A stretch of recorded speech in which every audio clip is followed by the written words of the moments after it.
Léa, elle s'en fout, elle fait pas le montage, c'est moi qui fais le Oui, montage. je peux partir en couille. Tu peux partir en couille. Exactement. Voilà, et après je dirais à Léa, merci d'éditer. C'est ma boss en fait.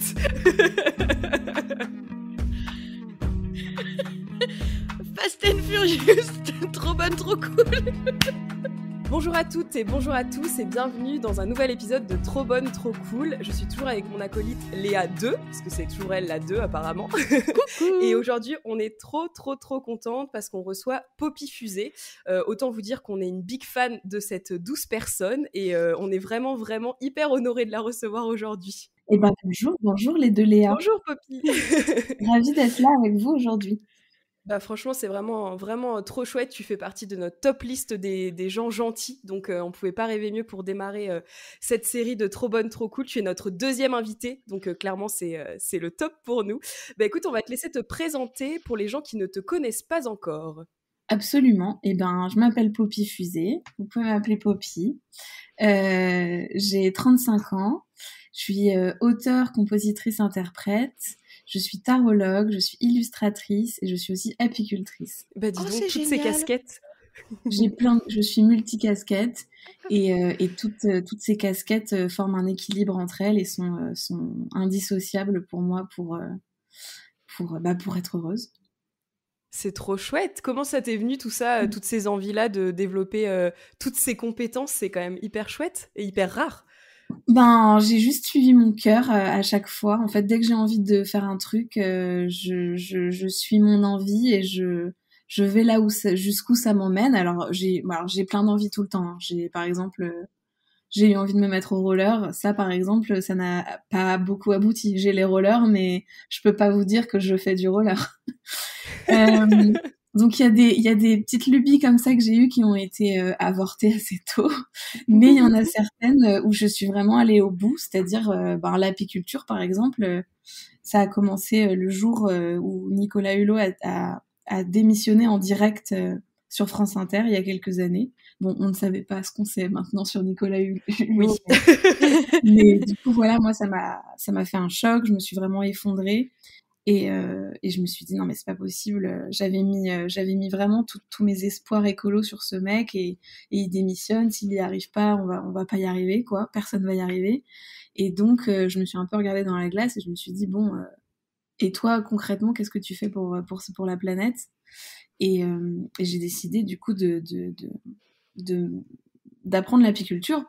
Alors pas pour faire du miel parce que ça je m'en fous, mais plutôt pour sensibiliser les personnes autour de moi. Sur qu'est-ce que l'abeille, pourquoi elle est aussi importante, etc., etc. Et donc là, je suis allée jusqu'au bout, j'ai fait une formation parce que voilà, je sentais qu'il fallait que j'aille au bout de ce truc-là. Et voilà, pareil pour le tarot. Donc, enfin, voilà, toutes les activités que je fais aujourd'hui, un peu sérieusement, c'est des activités voilà où je me suis formée et je suis allée un peu au bout du truc. Ah, c'est vraiment trop chouette. Enfin, moi, je me ressemble. Enfin, je me retrouve beaucoup dans ce que tu dis.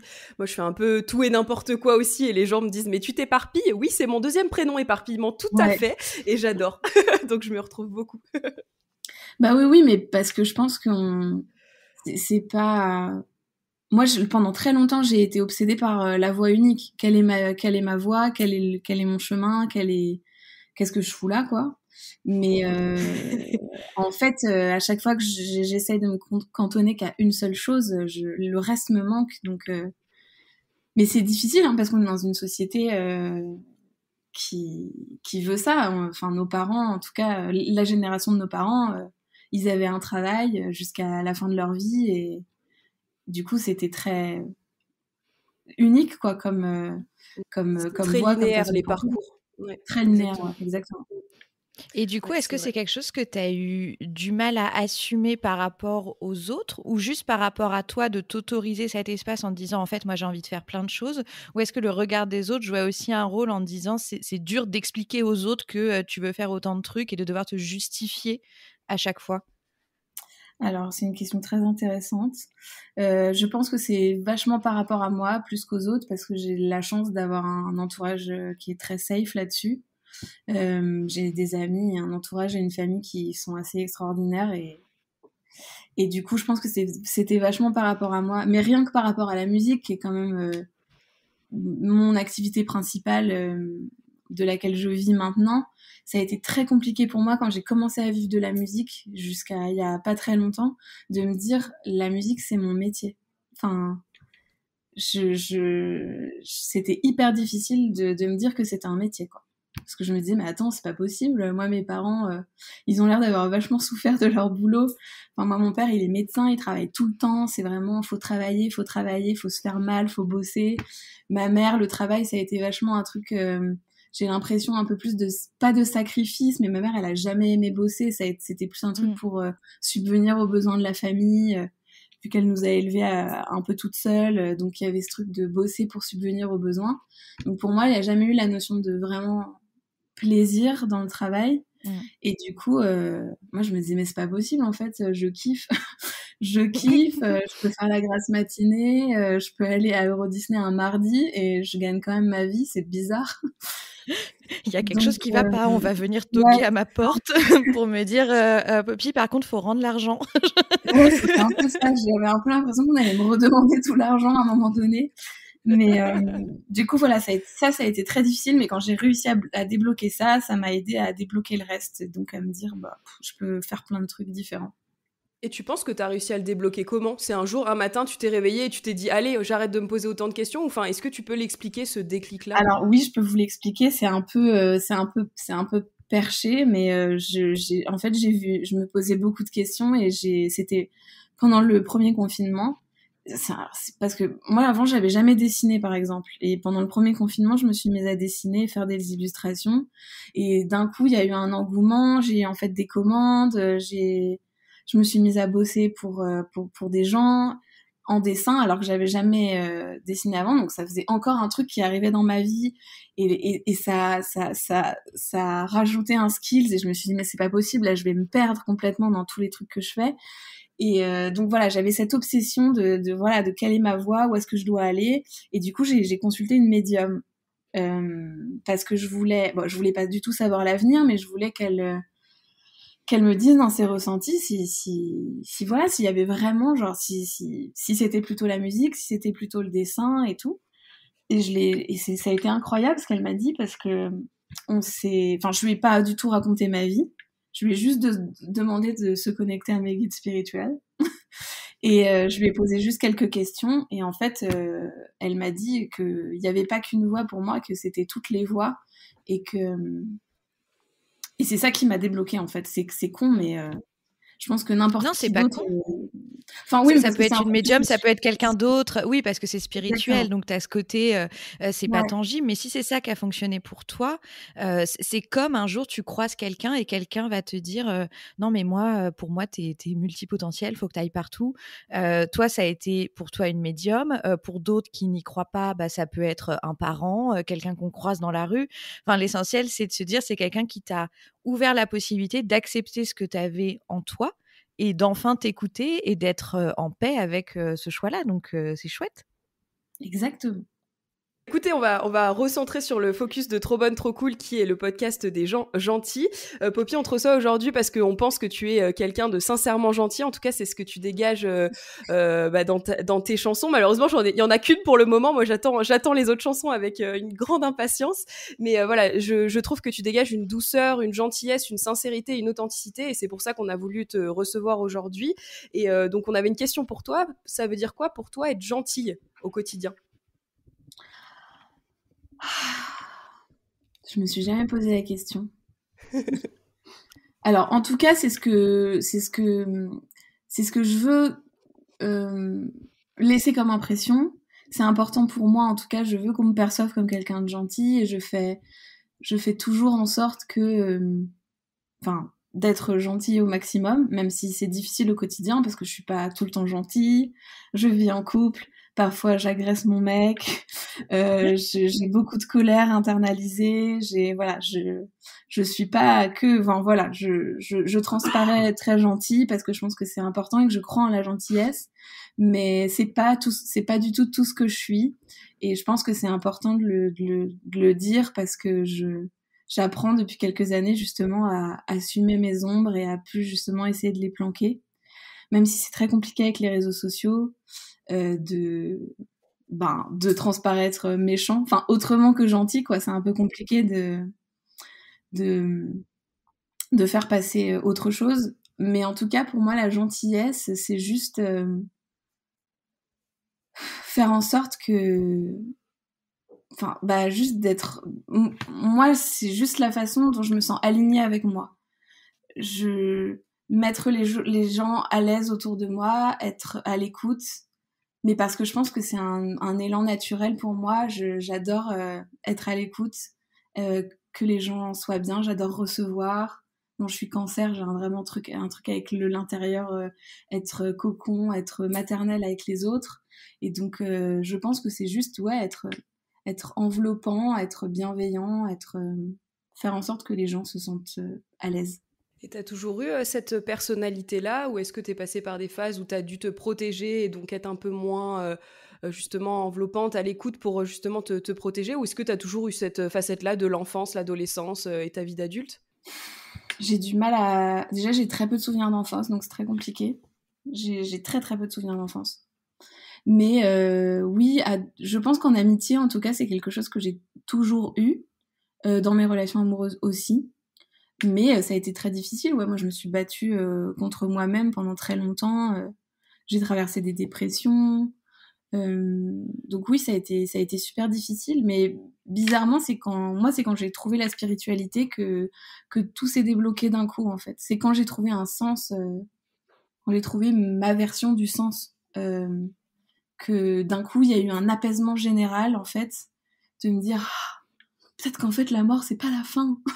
Et du coup de me dire bon c'est cool quoi, maintenant ouvrons-nous aux autres et kiffons quoi. Dans ce que tu dis, j'entends beaucoup, tu me dis si c'est faux, hein, mais j'entends un peu comme si avant t'avais peur, t'avais des angoisses et donc t'osais pas être qui tu es par raison de peur.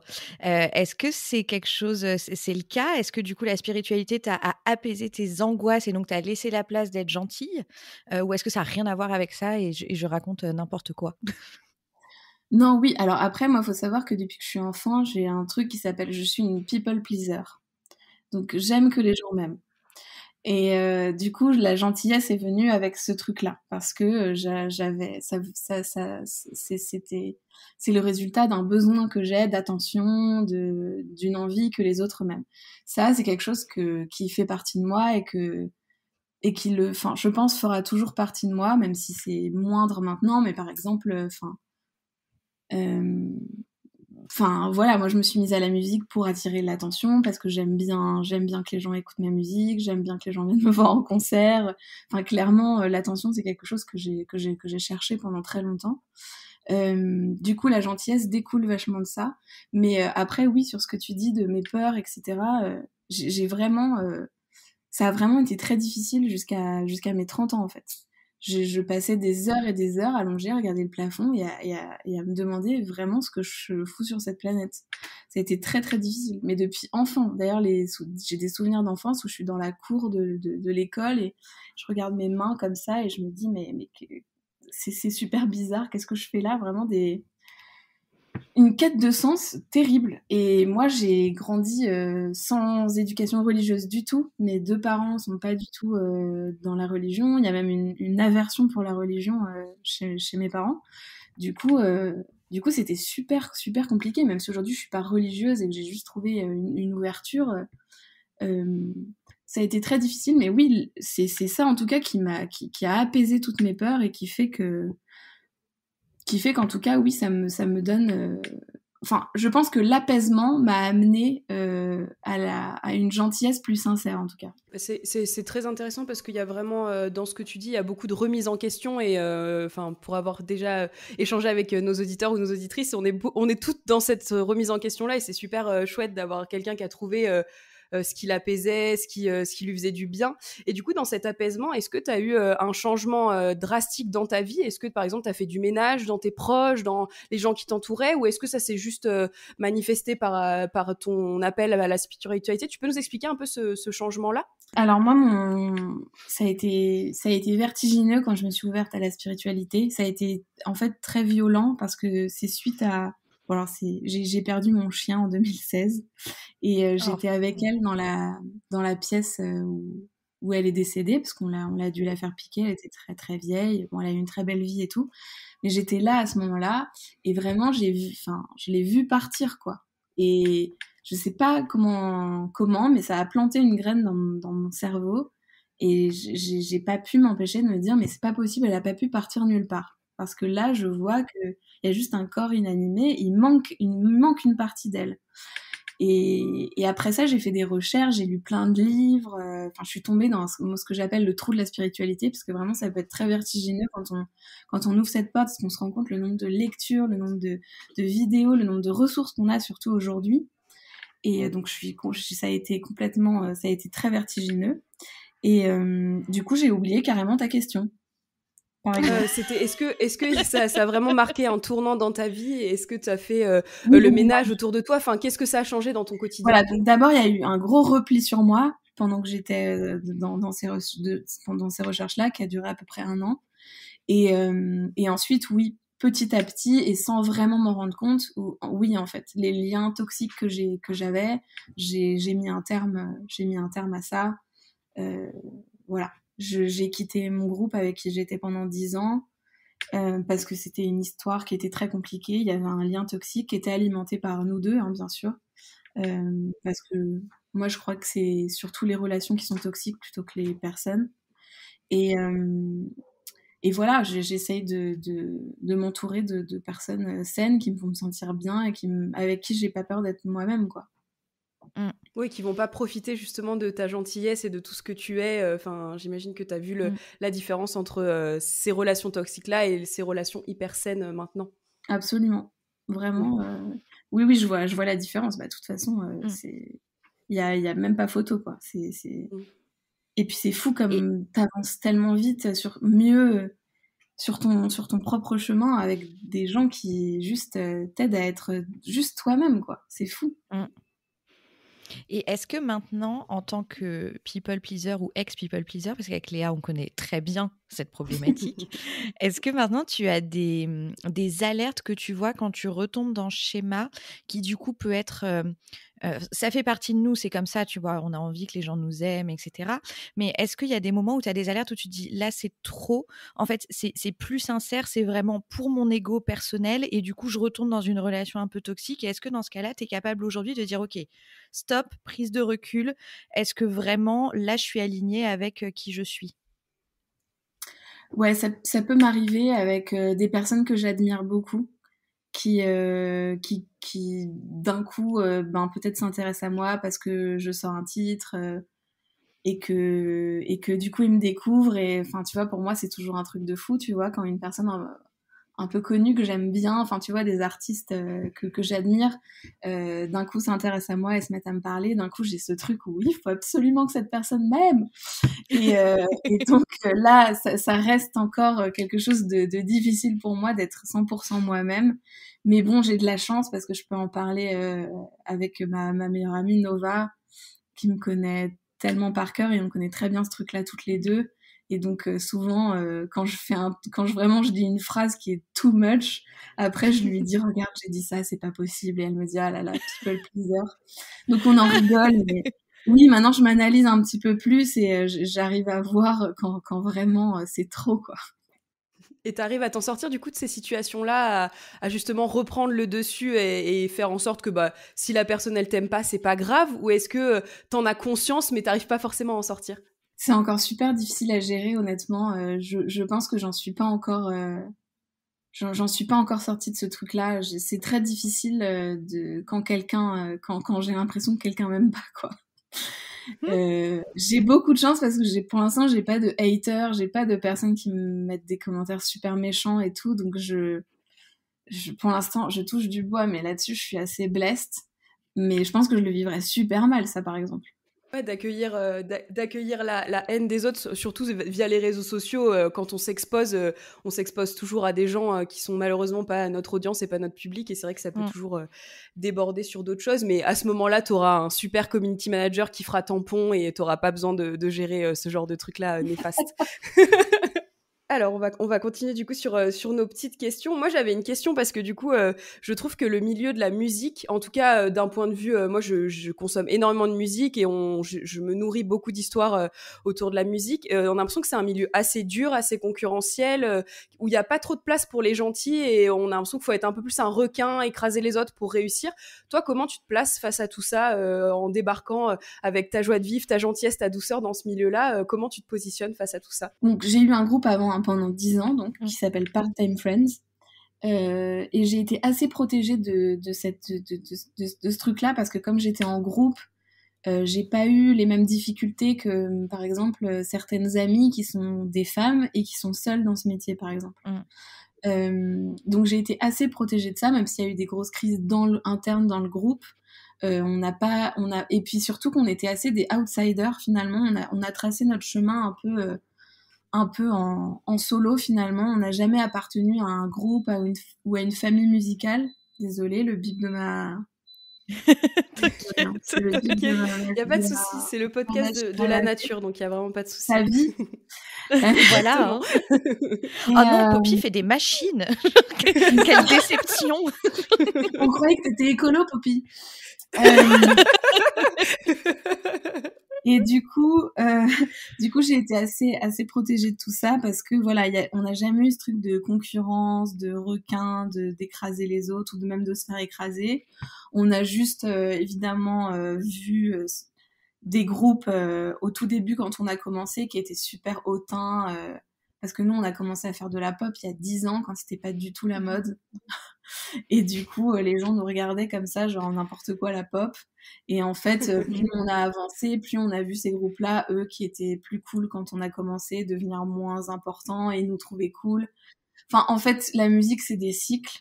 Voilà, tu peux être on top à une année et complètement pas cool l'année d'après. Ce qu'il faut, c'est réussir à continuer parce que c'est des roues tout le temps. Donc, il y a toujours un moment où tu redeviendras un peu cool. Mais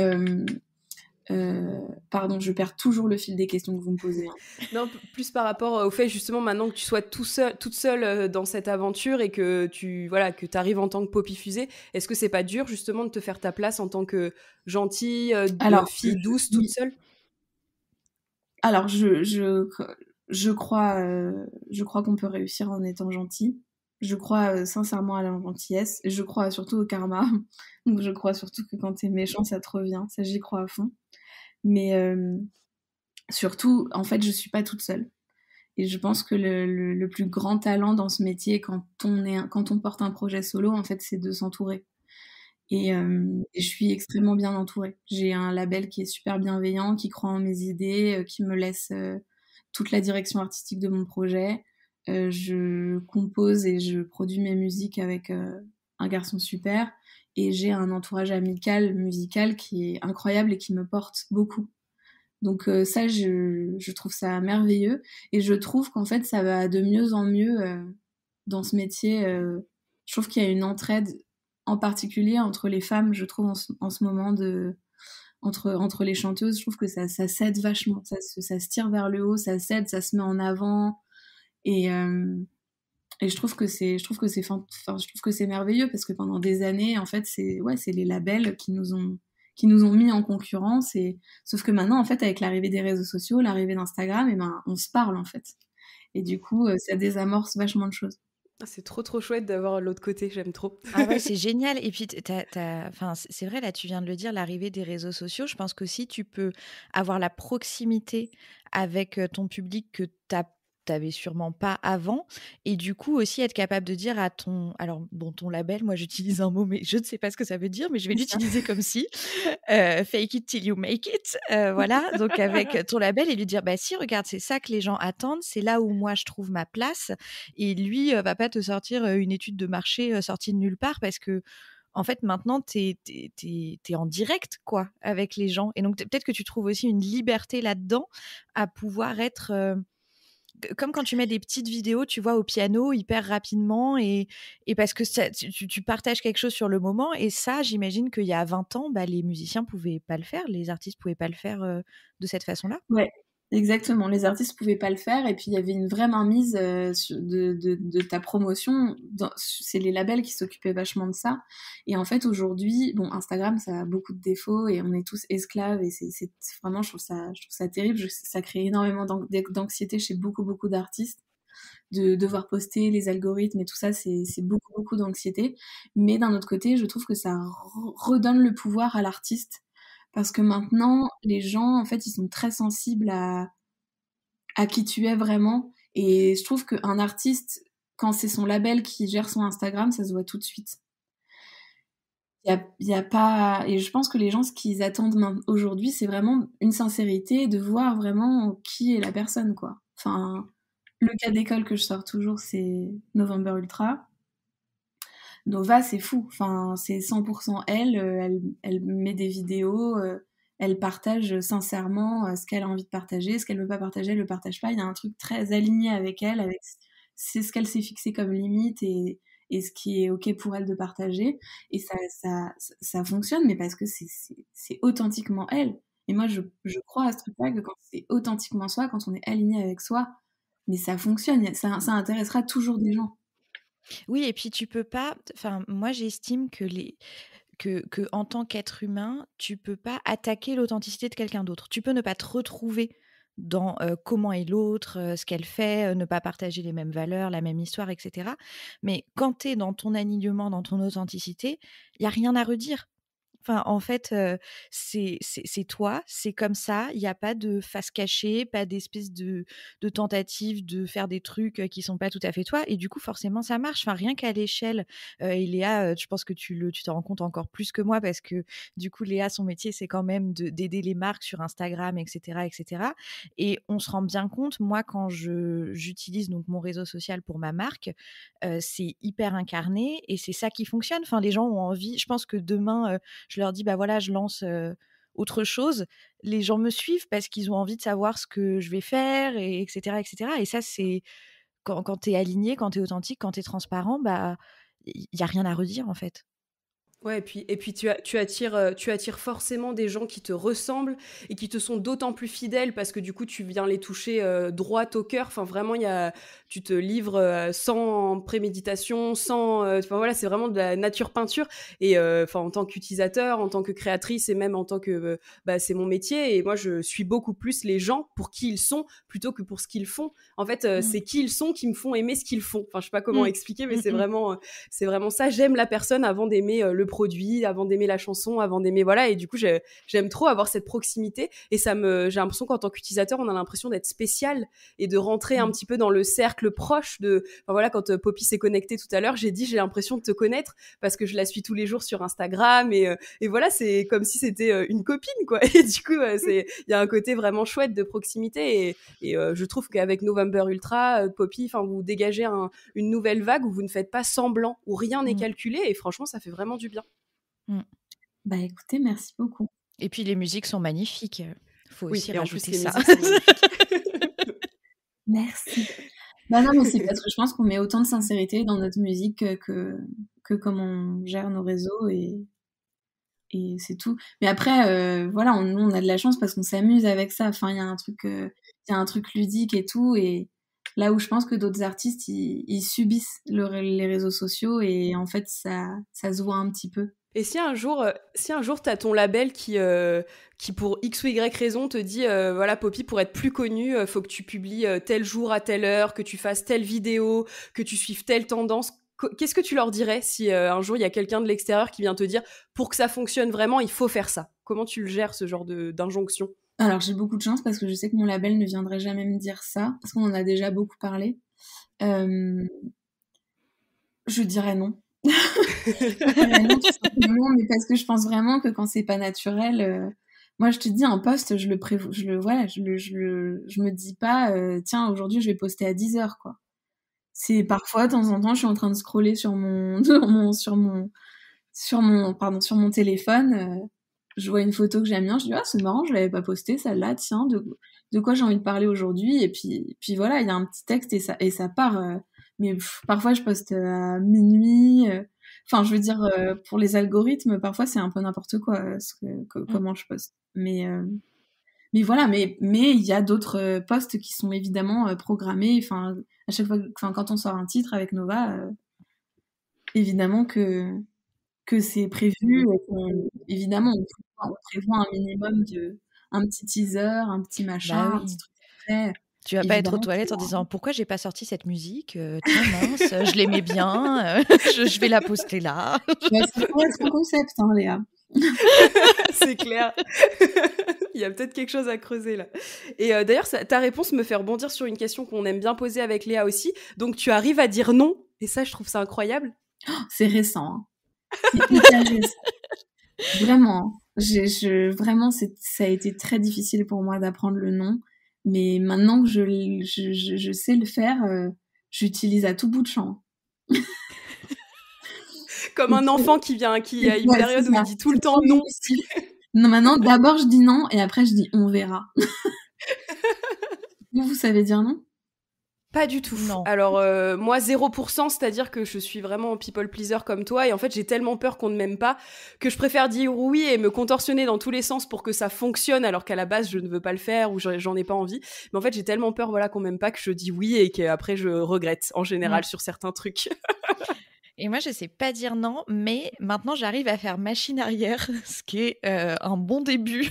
C'est-à-dire que je dis oui en face et ensuite, je me construis tout mon argumentaire pour expliquer que finalement, non.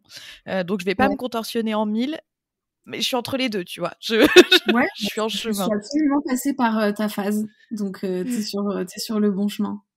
Yes. C'est la phase, tu sais, où les gens comprennent pas après. Ouais. Moi, ça a vraiment été quand j'ai quitté mon groupe il y a 1 an, en fait, il y a eu vraiment ce truc de putain, maintenant, en fait, plus jamais on va m'imposer quoi que ce soit. Et quand je me suis lancée dans ce projet, vraiment, je suis allée voir donc mon ancien label, j'avais rien. Je leur ai dit, moi, j'ai des titres, ils sont trop bien. C'était faux. J'avais rien, j'avais aucun titre. J'avais juste un titre, donc j'avais juste Pesanteur à l'époque. Et je leur ai envoyé, j'ai dit voilà, tout ce qui suit c'est du lourd.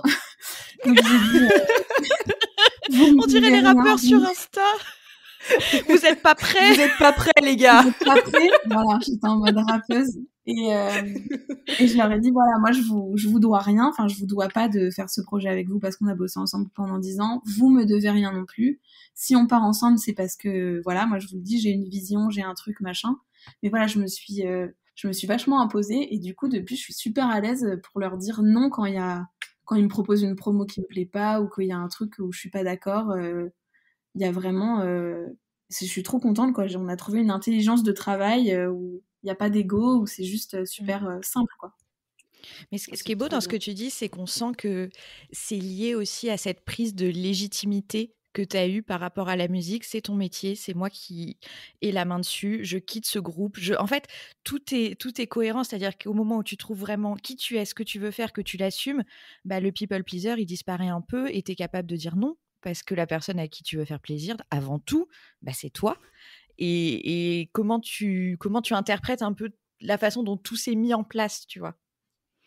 Ouais, c'est vrai. Bah écoute, j'y avais jamais réfléchi avant, donc là tu viens carrément d'appuyer sur un truc qui est très juste. C'est 50 vrai que €. ça coïncide. C'est vrai que ça coïncide. Non, mais c'est vrai que ça coïncide vachement avec ça. Donc, bah, je vais clairement y réfléchir. Je reviens vers toi avec mes impressions. Ça me va. On se redit dans un deuxième épisode. 6 mois après, Poppy a réfléchi et on fera un retour. On fera le catch-up Poppy. Ça va être super. Et est-ce que justement, parce que je pense que ça intéressera beaucoup ceux qui nous écoutent, ce nom, j'imagine, qui t'a coûté, est-ce que tu t'es pas dit mais qu'est-ce que je fais? Je suis malade. Enfin, est-ce que t'as pas eu, enfin, comment tu expliques un petit peu aux auditeurs comment tu as eu à un moment donné les couilles de le faire, quoi? En fait, ça m'a rattrapé complètement, mais c'est revenu avec Pesanteur, en fait. Pesanteur, c'est une chanson qui a été écrite il y a longtemps, donc en 2016, à une période où j'allais pas bien, où je remettais beaucoup de choses en question. Bah, en plus, ça coïncide avec l'année de mon éveil spirituel, donc c'était vraiment une année un peu bordel. Et c'est une année où j'ai beaucoup revu un de mes meilleurs amis d'enfance qui s'appelle Clément, qui fait partie du groupe Feu Chatterton. Et il a été incroyable, enfin, ça a été une période incroyable où il a été très présent, il m'a emmené voir des concerts, on est allé danser, enfin, ça a été vraiment, il a été un joyeux camarade je sais pas comment on dit. Enfin, voilà, un de joyeux bonne compagnie. Et voilà, il avait cette compo qu'il avait fait dans son coin, parce qu'à la base, il voulait le filer à un court-métrage, et il m'avait dit « Est-ce que tu veux pas poser ta voix dessus ?» Et vraiment, la musique m'a parlé tout de suite, et les mots sont arrivés, mais d'un coup, vraiment, mais en 2 minutes, quoi. C'est-à-dire que j'ai écrit, j'ai chanté, et il y a eu une espèce d'osmose. Et en fait, ce morceau, je l'ai écouté, mais vraiment, c'est un morceau qui m'a fait remonter à la surface à l'époque. Alors que moi, d'habitude, j'écoute très peu la musique que je fais. Mais là, c'est un truc de fou. Je me suis accrochée à ce morceau, et puis je l'ai oublié, en fait. Le temps a passé, tout a été mieux, j'ai rencontré Nico, tout va mieux, et j'oublie ce morceau, et je quitte le groupe. Moi, au moment où je quitte le groupe, pour moi, c'est fini la musique. Parce que pour moi, fin du groupe égale fin de la musique. Parce que je me suis mise à la musique avec ce groupe. Avant, rien ne me prédestinait à la musique. Moi, c'était beaucoup l'écriture, plutôt. Et donc, pour moi, c'était mon expérience musicale de vie. Et si c'était la fin, moi, j'allais faire complètement autre chose, quoi. Et en fait, ça m'a complètement rattrapée. C'est-à-dire que, je sais pas, 3-4 mois après avoir quitté le groupe, j'ai retrouvé cette chanson dans mes mails, et je l'ai écoutée, et je me suis dit « Oh, mon Dieu !» C'est vrai qu'il y a cette chanson. Et je me suis dit, et j'ai commencé à me dire, bon, si jamais je la sortais juste comme ça pour dire, bon, en 2016, j'avais écrit ce morceau, nan. Et puis en fait, tout a commencé à cheminer, et l'univers de Poppy Fusée, c'est complètement, c'est dessiné à partir de là, quoi. C'est trop chouette. Est-ce que d'ailleurs tu peux nous raconter un peu l'univers que tu as construit autour de Poppy Fusée ? Alors, déjà, le nom Poppy Fusée, c'est vraiment un hommage à la musique que je fais et que j'incarne et que j'ai envie de faire, qui est une musique assez aérienne, assez onirique, qui te fait finalement un peu voyager alors que t'es dans ton canapé. Donc voilà, c'est du voyage gratuit. Et ouais, Fusée, parce que je suis vachement pas là, quoi. Je suis là, mais je suis pas là. Je suis très dans la lune. Je pense que le commentaire, j'ai retrouvé mes vieux bulletins là, le commentaire qui revient le plus dans mes bulletins scolaires, c'est « dans la lune ». C'est-à-dire que je suis complètement ailleurs. Je vais vraiment quelque part souvent. Alors je peux pas vous dire, mais j'ai un monde imaginaire qui est hyper riche, dans lequel je me réfugie depuis l'enfance. Et parfois, ouais, dans les trucs du quotidien, un peu d'adulte chiant, je peux être là pendant une réunion, donc c'est-à-dire là présente, mais je veux dire pas là du tout. Du coup, voilà, Fusée, c'était un peu représenter ce truc-là. Et voilà, et j'avais envie. Voilà. C'est tout un univers. C'est très clair, c'est très clair. On peut tout décliner si vous voulez, mais voilà. Et du coup, j'ai choisi d'aller sur scène en combi de cosmonaute, et voilà, et d'incarner le truc à fond, et de m'abonner à Thomas Pesquet. Ah oui. Du coup, est-ce qu'il sera en feat sur ton album, Thomas Pesquet, parce qu'il fait, il fait de la clarinette, je crois, ou quelque chose comme ça. Il fait un instrument. Il fait des petits instruments et tout, et surtout il fait tout. Il fait tout. Et là, j'ai une copine j'ai une photographe que je connais qui l'a pris en photo. Et donc, je lui ai dit, mais arrête, mais c'est mon rêve. Elle me dit, mais moi aussi, c'était mon rêve. Il est tellement sympa, je te jure, il est authentiquement sympa. Donc, j'étais encore plus ouf. Et voilà. Mais dans mon EP, j'ai une chanson qui s'appelle La Lune. Et je compte vraiment le taguer très lourdement jusqu'à ce qu'il l'écoute. Ah, tu m'étonnes. On taguera aussi. On lâchera rien. Et on demandera à tous les gens qui te suivent de le taguer. Et c'est comme ça que les choses arrivent. Ouais. Et quand est-ce que sort cette EP ? Là, je fais ma fangirl, mais je n'attends que ça. Alors, à la base, je voulais pas sortir d'EP. J'ai des titres qui sont terminés, ils sont masterisés, ils sont finis. Là, on est en train de tourner quelques clips. Je sors mon prochain single qui s'appelle Titanic le 14 avril. Oh, c'est tout bientôt, ça part dans les agendas. Il sera sorti, donc allez l'écouter, il est sorti lorsqu'on diffuse cet épisode. Très bien, oui. Alors il est sorti le 14 avril. J'espère que là ça stream fort. Hein. Et voilà, et je sors ensuite un titre, je crois, un mois plus tard. Enfin, les titres vont sortir petit à petit, mais on sort un EP à la fin pour des raisons de subvention, tout simplement. Pour se faire subventionner par la SACEM, il faut qu'il y ait un format englobé, donc voilà. Mais à la base, moi, je voulais juste sortir des titres un par un, parce que je tiens pas forcément au format EP, album, tout ça, je crois plus au titre. Et surtout, j'avais envie qu'ils aient tous une sortie à proprement parler, parce que je les aime tous. Oui, de pas avoir un qui sort et ensuite l'EP qui englobe. Enfin, il y en a plein qui sont écoutés que par les gens qui ont vraiment écouté ce que tu fais, quoi. Exactement. Qu'ils aient tous leur propre identité.